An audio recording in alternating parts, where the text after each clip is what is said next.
আছে সেটা হচ্ছে আমার পরিচালিত, আমি আব্দুল আমিন, আমার পরিচালিত একটা দ্বীনি প্রতিষ্ঠান আমি গড়ে তুলেছি বগুড়া পার্শ্ববর্তী জেলা না, বগুড়ায় একটা প্রতিষ্ঠান গড়ে তুলেছি। 11 বছরের ভিতরে একটা ছেলে হাফেজ হয়ে যাবে এবং তার ক্লাস 6 এটা সে ক্রস করে ফেলবে। ক্লাস 6 এর সিলেবাস বাংলা, ইংরেজি, অঙ্ক, বিজ্ঞান, কম্পিউটার এগুলো শিখবে, পাশাপাশি সে হাফেজ কোরআন হয়ে যাবে। বাংলা, ইংরেজি, আরবি সেই স্পোকেন সহ এই দক্ষতাগুলো সে জানবে, শিখবে। তো আমি এটা কেন উদ্যোগ নিয়েছি, এটা একটা স্থায়ী কাজ। জাতিকে আগে শিক্ষা দিতে হবে। কি দিতে হবে বলেন তো? সে শিক্ষা হতে হবে নৈতিক শিক্ষা। আজকে তো নৈতিক শিক্ষার চরম অভাব।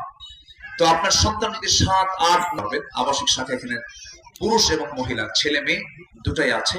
এখানে কিছু হ্যান্ডবিল আছে, আপনার হ্যান্ডবিলটা পরবর্তীতে এটা এখান থেকে সংগ্রহ করে আপনার সন্তানকে, আপনি হাফেজের বাপ হবেন, এরপর আপনি ডাক্তার হন, ডাক্তার বানান, ইঞ্জিনিয়ার বানান, জজ বানান, যা বানান, আগে আপনি হাফেজ বানান, এরপর সে হাফেজ ডাক্তার হবে, ইঞ্জিনিয়ার হবে, হাফেজ জজ হবে।